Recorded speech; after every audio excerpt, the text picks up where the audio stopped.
Hi everybody, Ruben here.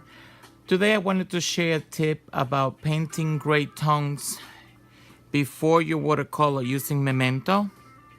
This one in gray flannel.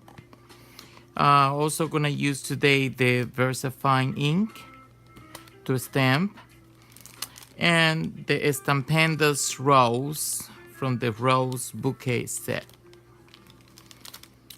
So as you can see, I made a few samples so I can show you and explain it easily for you.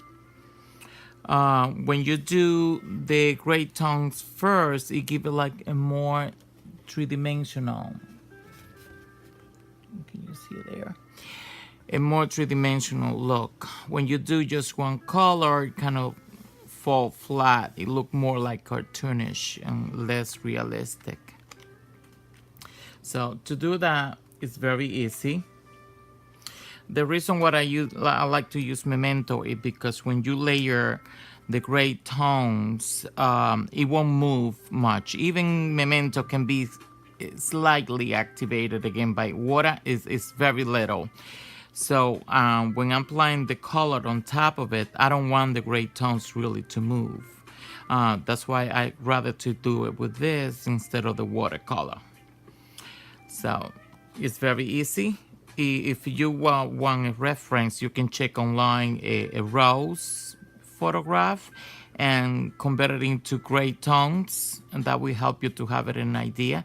I also gonna have posted all this step by step, and you can download or print it, whatever you need, that can help you. To show you how I do the gray tones,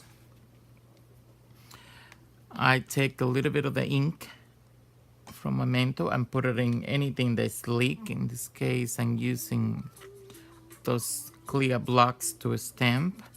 I like to wet it first so it doesn't dry on me too quickly, so stay nice and moist. But the easy way to do it, so if you like a more smooth look, you take one petal at a time and wet it first with clean water. This rose was stamped with Memento. It will bleed a little, but I don't mind it at all. That's why I stamped it in the color they're actually gonna paint the rose. If you don't want the lines to move at all, then you stamp it with VersaFine. So once you have the whole area saturated, that will help to contain the effect. Then you take a little bit of the gray and start like right where they attach, and sometimes they kind of bloom into it and they help you. Remember, rose petal surface are not perfect. They have a little bit of texture, so sometimes those irregular flourish give them more realistic look. I like to work in layers.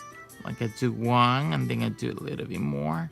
Of course, the petals in the bottom part, they always have more contrast on that. As you can see in here, I already done this with the gray tones, and I painted it with the watercolor and using Core, which is really an excellent line for watercoloring, but you can use whatever you have or whatever you prefer to use. It doesn't matter, you can even mix them all. To show you how you work on top of it, once you have the gray tones, then you go directly to the color. Of course, you want to start with a clean brush. You can do any style you like, or you can mix it with, change back and forth. Because sometimes I work in different ways. But when you want this smooth look, more airbrush before you give them a little bit of texture. Then you wet the whole petal. Picked up a little bit of the watercolor of your choice and start like in the middle, because you want it, as it go out, you want it to be a little bit more faded.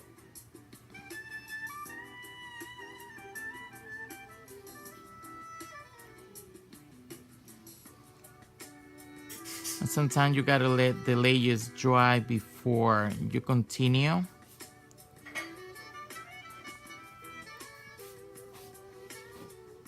See how I started this one already? Normally I like to stamp the second stamp better than the first one. That's why I stamped in different color the first stamp, second generation, and then third generation. The second generation is my favorite, of course. See how easy it makes it, and right away makes them pop without using a whole bunch of colors. You never lose the details and the dimension of the flower. See this one, because it's watercolor, of course, you can lift a little back. But you don't disturb the gray shades of the Memento ink. That's what makes it great to do this kind of effect. And of course, after you finish, if you want to even enhance even more, you can go over a little bit with the darker tones.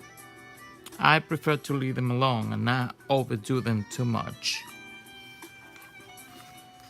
So you can find all these inks, you can find them in the stamps, and a whole bunch of beautiful stamps. They have the best stamps in the world. It's Stampendos. You can go at stampendos.com and you can get everything there.